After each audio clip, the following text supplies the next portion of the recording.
Carta de Pablo a los tesalonicenses, en el capítulo 2, versículo 13 al 16, estaremos compartiendo en esta mañana.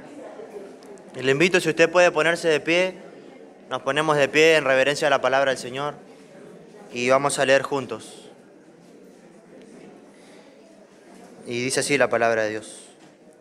Por lo cual también nosotros, sin cesar, damos gracias a Dios de que cuando recibisteis la palabra de Dios que oíste de nosotros, la recibisteis no como palabra de hombres, sino según es en verdad la palabra de Dios, la cual actúa en vosotros los creyentes. Porque vosotros, hermanos, vinisteis a ser imitadores de las iglesias de Dios en Cristo Jesús que están en Judea.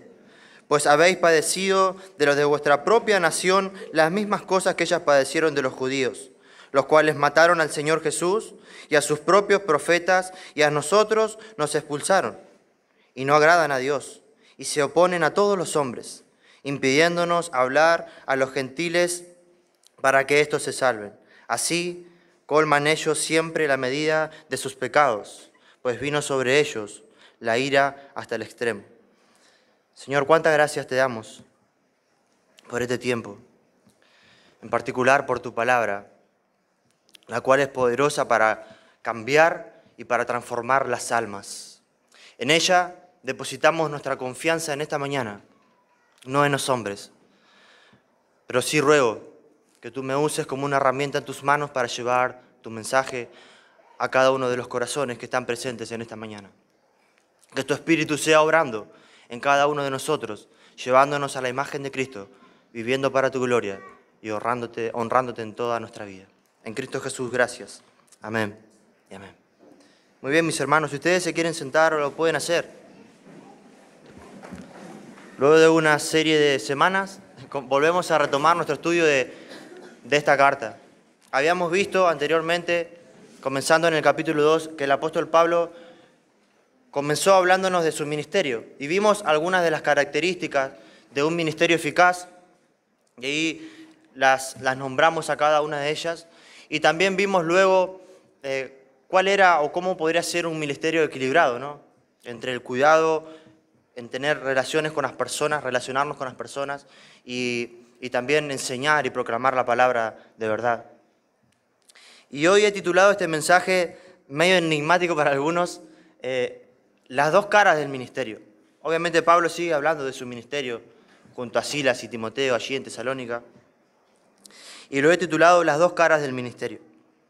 Pablo nos cuenta aquí y nos viene relatando y llega a este punto en el cual nos muestra que su ministerio se caracterizó, o el ministerio se caracteriza por tener dos caras. Dos caras. Podríamos decir una cara buena, una cara mala, como usted le quiera poner. Pero, ¿por qué Pablo hace esto? Porque en Tesalónica, recordándonos allí un poco, Pablo dice que por un lado se alegra mucho, en el texto que vamos a compartir en esta mañana, se alegra mucho porque puede ver el impacto de la palabra de Dios en estos hermanos. Se alegra y dice que agradece a Dios porque puede ver el impacto que produjo la palabra de Dios en los tesalonicenses, trayéndoles salvación, trayéndoles santificación, llevándolos a ser una iglesia ejemplar en el lugar que ellos se encontraban. Pero a la vez, la otra cara del ministerio es que va a haber personas que van a traer dolor a nuestros corazones, dolor al corazón de aquellas personas que sirven, que ministran, porque se van a oponer, como ocurrió en ese momento. Judíos religiosos se oponían firmemente al mensaje del Evangelio, a la proclamación de la palabra, hasta que, dice Pablo, llegaron al punto de expulsarlo de la ciudad hasta seguirlo a Berea, para seguir oponiéndose a la predicación de la palabra. Y así es el ministerio, hermanos. No todo es color de rosas, podríamos decir. Tiene dos caras. Una cara que nos va a llevar a agradecer y alegrarnos, pero otra cara que nos va a llevar a entristecernos y a sufrir. Algunas personas van a recibir la palabra de Dios y serán transformadas, pero muchas otras se van a oponer a la palabra de Dios. Entonces, a la luz de este pasaje, de este texto, nosotros tenemos que armarnos del mismo pensamiento, considerando que si estamos sirviendo al Señor en el lugar que nos haya colocado, van a venir estas dos caras a nuestras vidas y en el servicio. Ahora, hay mucho gozo al servir al Señor. Un gozo que yo no puedo describir con palabras, de entender el privilegio que tengo y que tenemos de poder servirle. Y no hay nada más hermoso que poder ver en personas cómo el Señor está obrando por medio de su palabra. En primer lugar, cuando vemos personas que nunca amaron a Dios, Dios las trae a salvación y luego de traerla a salvación comienza un proceso de santificación en el cual nosotros podemos ver cómo esas personas son y están siendo cambiadas. Y eso nos llena de gozo, de alegría, porque podemos predicar, porque podemos enseñar, pero no es nuestra obra, es la obra de Dios en las personas. Y eso lo notamos aquí en el versículo 13. Pablo dice que él ora y dice que ellos oran y agradecen al Señor recordando dos cosas. En primer lugar, dice que recuerdan que estos hermanos recibieron la palabra.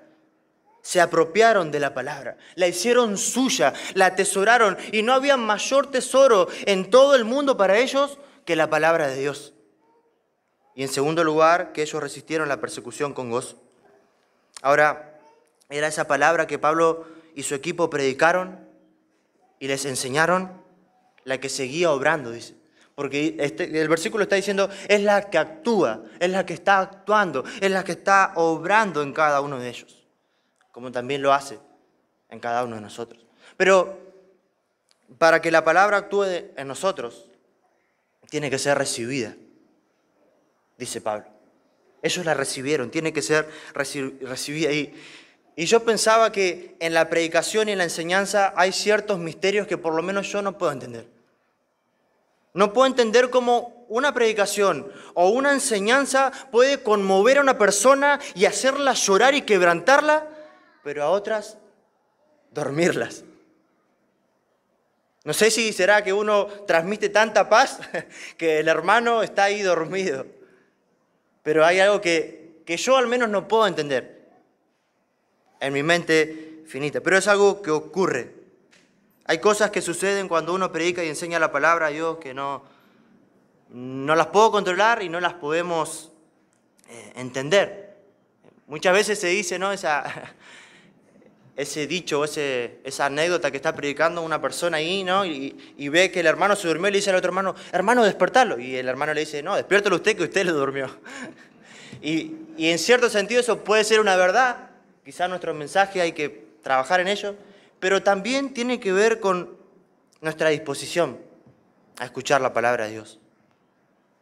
La disposición de nuestros corazones.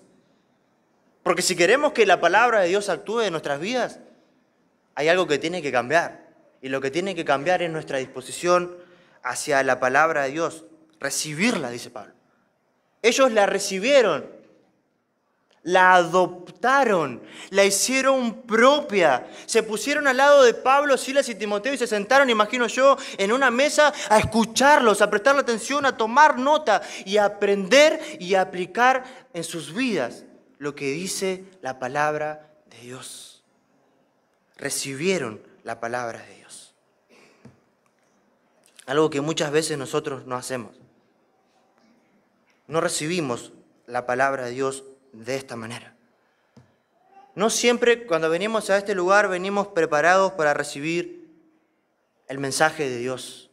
No siempre cuando estamos en casa y agarramos nuestras Biblias y nos sentamos a leerla, lo hacemos con esa disposición en nuestros corazones.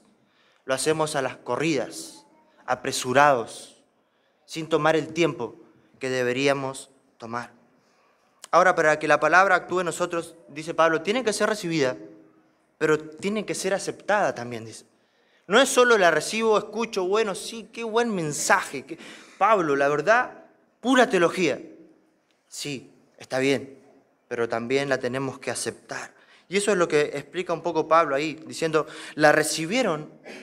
¿Cómo es que la recibieron? Dice, no como palabra de hombre, sino que la recibieron como lo que ella es, como la palabra de Dios.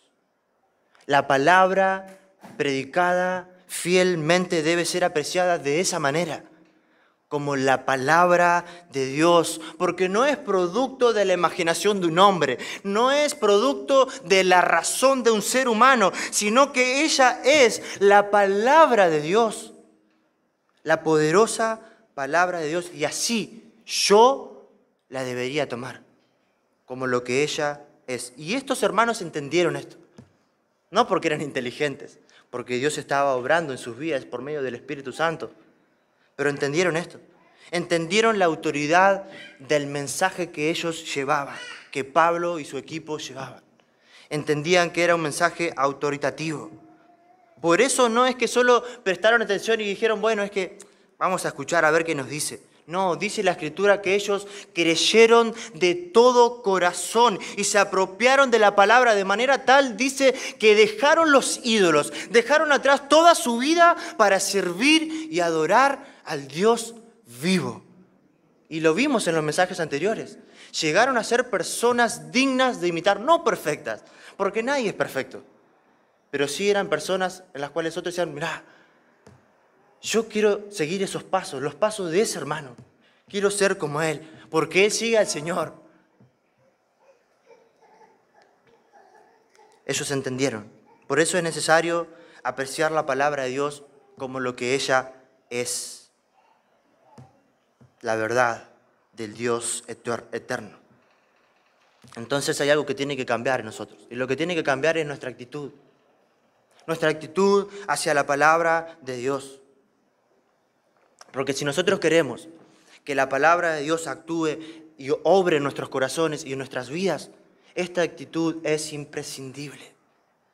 Es imprescindible, es necesaria. Es necesaria. Si usted viene a la iglesia y dice, bueno, vamos a ver qué dice este predicador, a ver qué va a exponer sus ideas, eso va a poner un freno en el actuar, en el obrar de la palabra de Dios. Pero si usted entiende que lo que el predicador está diciendo desde este lugar está siendo fiel al texto, fiel a lo que dice la palabra de Dios, lo que está compartiendo es el mensaje de Dios, entonces sí, yo debería preparar mi corazón antes de venir a este lugar. Yo debería levantarme temprano y decir, sí, Señor, tengo un hambre y un deseo de escuchar tu palabra. Voy a estar atento y voy a llevar un cuaderno y voy a anotar todo. Y cuando llegue a casa voy a seguir hablando porque es la palabra de Dios. Y voy a hablar con mi familia acerca de lo que se habló, porque es la palabra de Dios. Cuando uno entiende esto, que la Biblia es la palabra de Dios y la acepta de esa manera, hay algo que ocurre de manera automática y es que aprecia la palabra de Dios, valora de otra manera la palabra de Dios. Este libro deja de ser un libro más como el mundo lo considera y comienza a ser apreciado y valorado por lo que es la palabra del Creador de todo el universo, la palabra de Dios. En la vida las personas priorizan aquello que valoran.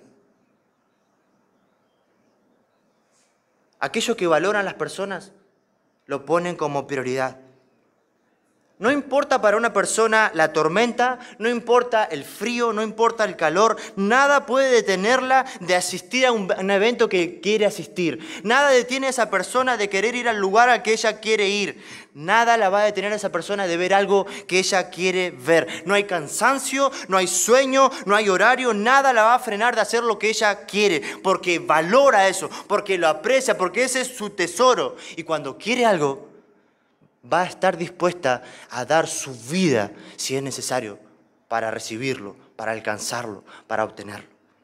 Y el Señor lo dice en otras palabras. Dice, donde esté tu tesoro, allí, en ese lugar, va a estar tu corazón. Y esto debería suceder en nosotros, cuando entendemos que la palabra de Dios, cuando entendemos que este libro que tenemos en nuestras manos es la palabra de Dios. Y no es un libro más. Y me encanta cómo lo dice el salmista en el Salmo 119, versículo 48. Dice, se anticiparon mis ojos a las vigilias de la noche para meditar en tus mandamientos. El salmista quizás se privó de horas de sueño y dijo, no tenía alarma, pero pongo la alarma unas horas antes y me levanto antes de ir a trabajar o de hacer cualquier cosa que tenga que hacer para meditar en la palabra de Dios. ¿Por qué hace esto? ¿Por qué hace? ¿Porque tenía una lista y lo quería tachar de su lista de tareas por hacer? No, porque tenía un aprecio por la palabra de Dios. Porque si usted lee todo el Salmo 119, va a ver eso. El aprecio por la palabra de Dios. Ahora, yo me pregunto y me preguntaba mientras preparaba el mensaje, ¿hace cuánto tiempo que nosotros no hacemos esto? De decir, bueno, me voy a levantar temprano, voy a poner la pava o voy a preparar el café mientras acomodo la Biblia ahí en la mesa, tranquilo, sin andar a las corridas. Tranquilo, me voy a sentar a solas con el Señor y con su palabra y la voy a leer y voy a meditar y no voy a andar a las corridas. ¿Hace cuánto tiempo que esto no ocurre en nuestras vidas? ¿Sabes por qué pregunto esto? ¿Y sabes por qué esto me llevaba a hacerme otra pregunta? Porque muchas veces nos preguntamos, ¿qué pasa que no estoy cambiando? ¿Qué pasa que en mi corazón están floreciendo otra vez esos pecados que ya había abandonado? ¿Qué está pasando conmigo?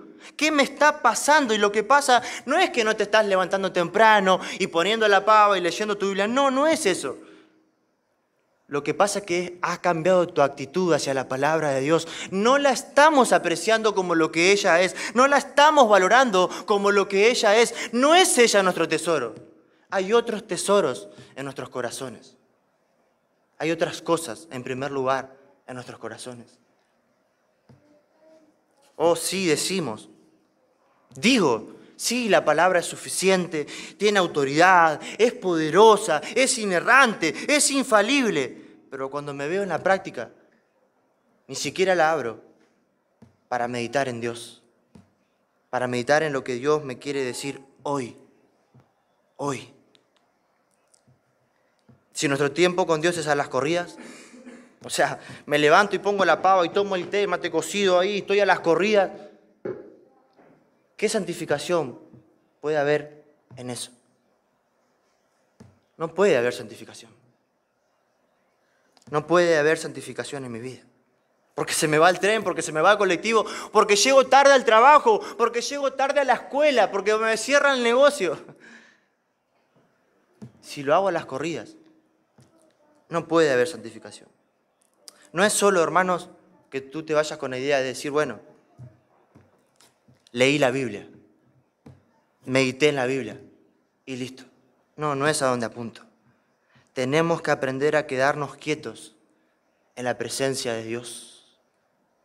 Tenemos que aprender a tomar tiempo para sentarnos en una silla y dejar de andar a las corridas. Dejar de andar de acá para allá y sentarnos por un minuto delante de la palabra de Dios y dejar que Dios nos hable y ministre nuestras vidas a través de su palabra. Esa es la manera, esa es la actitud que tenemos que tener. ¿Sabes qué, hermano? Podemos escuchar sermones y sermones y sermones y sermones. Podemos estar aquí en este lugar, en una conferencia toda la semana, todos los días, encerrados, escuchando acerca de la palabra de Dios. Pero cuando llegue el día lunes, vamos a llegar al trabajo y nos vamos a dar cuenta que vamos a estar luchando otra vez con los mismos pecados. Sí, ¿sabes por qué? Porque la santificación es progresiva. La santificación es paso a paso. No es un evento. Y listo, ya soy santo. Y me meten en el microondas y ya soy santo. La santificación es progresiva. Un evento no me va a santificar más que mi encuentro diario con Dios y su palabra. Necesito ese tiempo. Necesito en mi Señor. ¿Y sabe por qué digo esto? Y pensaba en esto. Porque lo he transitado. Hay mucha frustración en las personas cuando examinan su santificación. Cuando vemos nuestra santificación, muchas veces nos frustramos con nuestros pecados, nos frustramos con nuestras luchas, porque caemos reiteradamente en los mismos pecados. Pero Pueden ser muchas las causas, algunas muy profundas, pero si vamos a la más frecuente, podría ser que eso esté sucediendo en nuestras vidas, porque no estamos tomando tiempo para estar quietos a solas con Dios y su palabra. Podría ser por ahí, comenzar por ahí. Cada caso es particular, pero comencemos por ahí.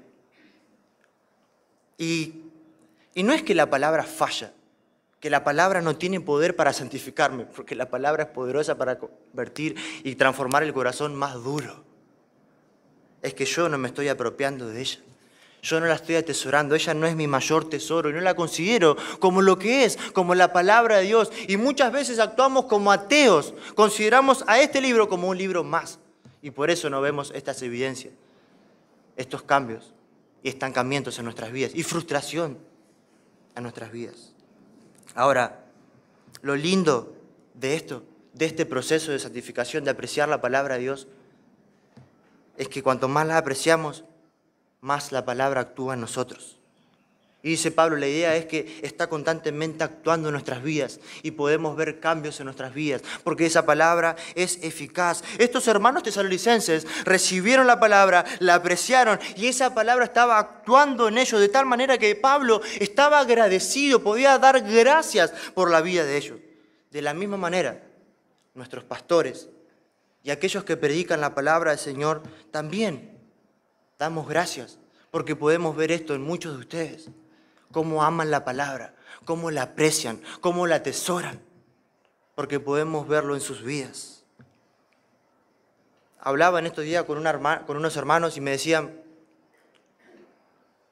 de cuánto provecho le está haciendo el seminario. Y el hacer las tareas, los principios. Y decía, hacer los principios no es algo así nomás, decía. Es sentarme, abrir la Biblia y pensar en lo que hice. Y dice que pensaba y leía un pasaje de la Escritura y estaba hablando de que el Señor estaba con el pueblo de Israel y estuvo durante la batalla con su pueblo. Y ella dijo, yo no estoy sola, no estamos solos, el Señor está conmigo. Y yo, mientras la hermana me contaba todo esto, yo decía, porque ya venía estudiando el pasaje, decía, qué hermoso es esto, Señor. Qué hermoso es esto, ver cómo los hermanos aprecian la palabra, la hacen suya, la aplican a sus vidas. No es solamente vengo al seminario y escucho y sé más y entro en Facebook y empiezo a debatir. No, es para mí, para que me cambie a mí, para que mi familia vea la obra de Dios en mí. Es para eso. Y agradecía al Señor por eso. Ahora, esa es una cara del ministerio. La otra cara produce sufrimiento, produce tristeza por el rechazo que muchas personas tienen hacia el mensaje de la palabra de Dios. Pero fue esa misma palabra la que los hermanos tesalonicenses recibieron, la que los capacitó para poder perseverar en la oposición y en el rechazo de los judíos. Dice el versículo 14, porque vosotros, hermanos, vinisteis a ser imitadores de las iglesias en Cristo Jesús que están en Judea, pues habiendo padecido de los de vuestra propia nación las mismas cosas que ellas padecieron de los judíos, los cuales mataron al Señor Jesús y a sus propios profetas, y a nosotros nos expulsaron y no agradan a Dios y se oponen a todos los hombres, impidiéndonos hablar a los gentiles para que éstos se salven. Así colman ellos la medida de sus pecados, pues vino sobre ellos la ira hasta el extremo. Hermano, servir al Señor, predicar y enseñar la palabra del Señor, creer en la palabra del Señor y en el Evangelio, trae mucho gozo, pero también nos trae conflictos, también nos trae rechazo, también nos trae burla, también trae oposición y desprecio en los distintos ambientes en los que nosotros nos manejamos. Quizás nosotros no nos podemos comparar con estos hermanos. Quizás tampoco nos podamos comparar con Pablo y con los hermanos que sufrieron en esa época. Pero sí padecemos de algún tipo de desprecio y de rechazo y de conflicto por nuestra fe. Quizás en el trabajo, cuando te mandan a hacer algo que es pecaminoso y entras en un conflicto con tu jefe, con el encargado, porque vos no querés hacer eso que es pecaminoso. Quizás se burlan de ti y te desprecian por tus convicciones, por tus principios y por tus valores. Y sentís ese desprecio. Quizás tu familia te está rechazando y tenés conflicto porque vos ya no compartís las mismas cosas que antes compartías. Pensás distinto, querés agradar en Dios y tu tiempo en primer lugar está para Dios, pero ellos no lo entienden y se enojan. En conflicto en la escuela porque le quieren enseñar e imponer a tus hijos ideas contrarias a la palabra de Dios. Conflicto en la escuela, burlas, desprecio, porque vos creés en Dios y ellos no, y piensan que Dios es algo por ahí que creó el hombre. Y la lista puede ser larga.